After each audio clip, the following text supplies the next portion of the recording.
श्रीलंका को कच्चा तीवू द्वीप देने के मुद्दे को लेकर प्रधानमंत्री मोदी ने एक बार फिर सोमवार को कांग्रेस और तमिलनाडु के मुख्यमंत्री एम के स्टालिन की डीएमके पर निशाना साधा। उन्होंने कहा कि तमिलनाडु के लोगों के हितों को रक्षा के लिए डीएमके ने कुछ नहीं किया। पीएम मोदी ने सोशल मीडिया एक्स पर लिखा बयानबाजी के अलावा डीएमके ने तमिलनाडु के हितों की रक्षा के लिए कुछ नहीं किया है। कच्चा तीवू पर सामने आ रही नई जानकारियों ने डीएमके के दोहरे मानकों को पूरी तरह से बेनकाब कर दिया है। पीएम मोदी ने आगे कहा, कांग्रेस और डीएमके परिवार की इकाइयां हैं। वे केवल इस बात की परवाह करते हैं कि उनके अपने बेटे और बेटियां आगे बढ़े। उन्हें किसी और की परवाह नहीं है। कच्चा तीवू पर उनकी बेरुखी ने हमारे गरीब मछुआरों और विशेष रूप से मछुआरों के हितों का नुकसान पहुंचाया है। दिल्ली शराब घोटाले से जुड़े मनी लॉन्ड्रिंग मामले में फंसे मुख्यमंत्री अरविंद केजरीवाल के आज प्रवर्तन निदेशालय ने कोर्ट में पेश किया, जहां से उन्हें अब न्यायिक हिरासत में भेज दिया गया है। राउज एवेन्यू कोर्ट ने केजरीवाल को 15 अप्रैल तक के लिए न्यायिक हिरासत में भेज दिया है। अरविंद केजरीवाल की पेशी के दौरान पत्नी सुनीता, आप नेता सौरभ भारद्वाज, आतिशी गोपाल राय समेत कई नेता मौजूद रहे। बीते 28 मार्च को अरविंद केजरीवाल को कोर्ट ने राहत नहीं दी थी और 1 अप्रैल तक के लिए ईडी के रिमांड पर भेज दिया था। ईडी ने 21 मार्च को गिरफ्तार किया था। बीजेपी ने लोकसभा चुनावों के लिए 27 सदस्यीय घोषणा पत्र समिति गठित की है और पार्टी ने रक्षा मंत्री राजनाथ सिंह को इसका अध्यक्ष बनाया है। सूत्रों के अनुसार बीजेपी की घोषणा पत्र 2 बड़ी थीम रहेंगे। बीजेपी का घोषणा पत्र मोदी की गारंटी और विकसित भारत 247 संकल्प की थीम पर होगा। साथ ही इसमें पिछले 10 साल में पूरे किए गए वादों का जिक्र भी होगा। अयोध्या में राम मंदिर का निर्माण और जम्मू कश्मीर में अनुच्छेद 370 के खत्म को बड़ी उपलब्धियों के तौर पर बताया जाएगा। पार्टी के पूर्व अध्यक्ष राजनाथ सिंह 2019 के लोकसभा चुनाव के लिए भी बीजेपी की घोषणा पत्र समिति के प्रमुख थे। उस समिति के कई सदस्यों को मौजूदा समिति में फिर से जगह दी गई है। वित्त मंत्री निर्मला सीतारामन को संयोजक तथा केंद्रीय मंत्री पीयूष गोयल को संयोजक है। बीजेपी अपने घोषणा पत्र को संकल्प पत्र कहती है। सूत्रों के मुताबिक इस बार का घोषणा पत्र गरीबों, युवाओं, किसानों और महिलाओं को ध्यान में रखकर बनाया जा रहा है। पीएम मोदी द्वारा कांग्रेस पर श्रीलंका को द्वीप देने का आरोप लगाने के बाद कच्चा तीवू द्वीप पर राजनीति शुरू हो गई। 1 अप्रैल को विदेश मंत्री डॉक्टर एस जयशंकर ने कच्चा तीवू द्वीप विवाद पर एक विस्तृत प्रेस कॉन्फ्रेंस की। विदेश मंत्री ने आधिकारिक तथ्यों को खुलासा किया और कच्चा तीवू द्वीप के प्रति प्रधानमंत्री जवाहरलाल नेहरू के दृष्टिकोण के बारे में भी बात की। बसपा के तमिलनाडु अध्यक्ष अन्नामलाई ने कथित तौर पर श्रीलंका को द्वीप देने के लिए कांग्रेस दामुक को भी बेनकाब किया। At all to this little island, and I would have no hesitation in giving up our claim to it.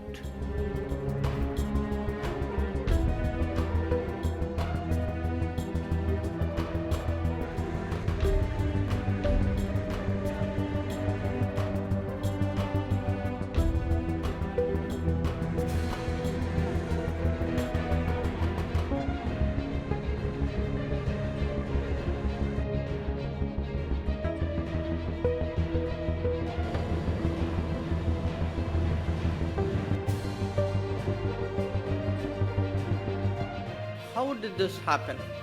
Has many aspects to it. One, and perhaps to me the most basic, I would say recurring one, is actually the indifference shown by the central government, by the prime ministers of the day then, about the territory of India. That fact is, they simply did not care. And to demonstrate that, I think if one looks at, again this is there in one of the documents of the released under RTI. This is an observation by the then Prime Minister Jawaharlal Nehru in May of 1961. He writes, I attach no importance at all to this little island, and I would have no hesitation in giving up our claim to it. I do not like matters like this pending indefinitely and being raised again and again in Parliament. So, to Pandit Nehru, this was a little island. It had no importance. he saw it as a nuisance. Why are people bringing it up again and again in Parliament? So, for him, the sooner you give it away, the better.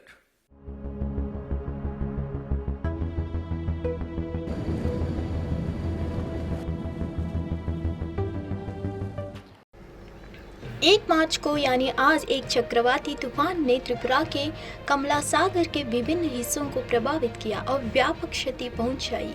Kalbaishakhi के नाम से मशहूर विनाशकारी तूफान ने कई सड़कों को गंभीर नुकसान पहुंचाया और कई घर नष्ट हो गए। इसके अलावा कमला सागर के विभिन्न इलाकों में बिजली के खंभे टूट गए, जिससे बिजली व्यवस्था चरमरा गई।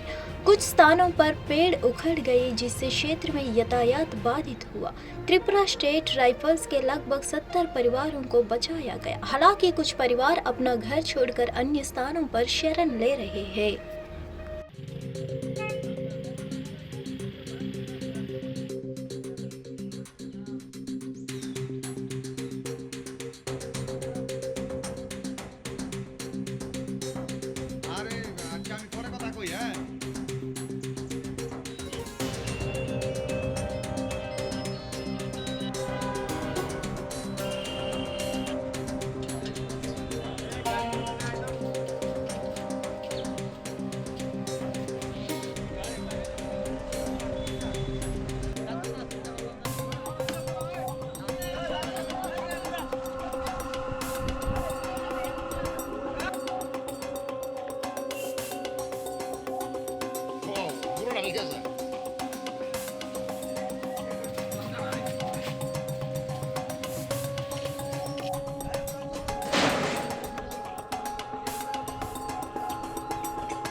लोकसभा चुनाव से पहले कांग्रेस पार्टी को बड़ी राहत दी गई है। आयकर विभाग ने सुप्रीम कोर्ट में कहा है कि 3,500 करोड़ रुपए के बकाया टैक्स को लेकर 24 जुलाई तक कोई कार्रवाई नहीं की जाएगी।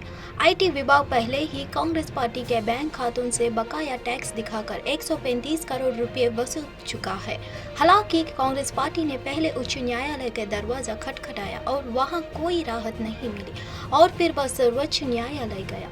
कांग्रेस पार्टी की ओर से दायर याचिका पर आज हाईकोर्ट ने सुनवाई की। इस मौके पर सॉलिसिटर जनरल तुषार मेहता ने कहा कि लोकसभा चुनाव खत्म होने तक किसी भी पार्टी को आयकर विभाग से बकाये के मामले में परेशानी नहीं होनी चाहिए। सुप्रीम कोर्ट ने इस याचिका पर आगे की सुनवाई 24 जुलाई तक के स्थगित कर दी। इसके अलावा शुक्रवार को आईटी विभाग ने मूल्यांकन वर्ष 2017 से लेकर 2018 से 2020 से लेकर 2021 के लिए जुर्माना और ब्याज सहित 1,823 करोड़ रुपए का भुगतान करने के लिए नोटिस भेजा। कल उसने 1,744 करोड़ रुपए चुकाने का एक और नोटिस दिया है।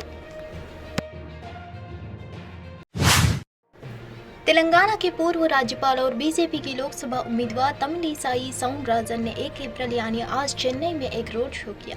रोड शो के दौरान एएनआई से बात करते हुए उन्होंने कच्चा तीवु द्वीप विवाद को लेकर कांग्रेस और डीएमके पर तीखा कटाक्ष किया। उन्होंने कहा, एक करुणानिधि के कुशासन के कारण उन पर भ्रष्टाचार के आरोप लगे। इंदिरा गांधी प्रधानमंत्री थी तो एक जांच आयोग बन जिसने साबित कर दिया कि तमिलनाडु में भ्रष्टाचार हुआ है। इसलिए भ्रष्टाचार के आरोपों से खुद को बचाने के लिए उन्होंने अपने हितों के लिए कच्चा तीवु दान कर दिया है। स्टालिन को इसका जवाब देना चाहिए। इसके लिए कांग्रेस को मैदान में उतारना चाहिए। उन्हें जवाब देना दीजिए। So there was an inquiry commission which proved scientific corruption had happened in Tamil Nadu. So they wanted to safeguard themselves. So to protect themselves from the corruption charges, they donated the fishermen's heartland. They donated the Kachativu for their own interest. Repeatedly I am telling, the responsibility of donating the Kachetivu is purely because of the corruption charges of DMK, and central government was pinpointing, if you are not donating it, we will take action. So to safeguard themselves, they donated the sentiments of the Tamil fishermen. That's all it is. Kotranka में PWD के एक नए division की स्थापना के बाद जम्मू और कश्मीर के राजौरी जिले के दूर दराज के इलाकों में महत्वपूर्ण बुनियादी ढांचे में सुधार चल रहा है। इस विकास से उन निवासियों को राहत मिली जिन्हें पहले कोटरंका, बुद्धल और खवास ब्लॉकों से राजौरी मुख्यालय तक पहुंचने के लिए कठिन यात्राएं करनी पड़ती थी। कोटरंका में नवस्थापित पीडब्ल्यूडी डिवीजन की देखरेख में सड़क निर्माण और शिक्षक सुविधा उन्नयन सहित विभिन्न विकासात्मक परियोजनाएं तेजी से आगे बढ़ रही है। एएनआई से बात करते हुए एक छात्र ने कहा, सबसे पहले मैं इस सरकारी डिग्री कॉलेज के लिए आभारी हूँ। पहले गरीब परिवारों के लिए शिक्षा के खर्च नहीं उठा पाते हैं और उन्हें पढ़ने के लिए दूर जाना पड़ता था। जब से यहाँ सरकारी कॉलेज स्थापित हुआ है, लोगों को राहत मिली है। एक अन्य स्थानीय ने कहा, हमारे क्षेत्र में विकास कार्य अच्छे से चल रहे हैं। यहाँ गरीबों को बहुत अच्छी सुविधाएं मिल रही है।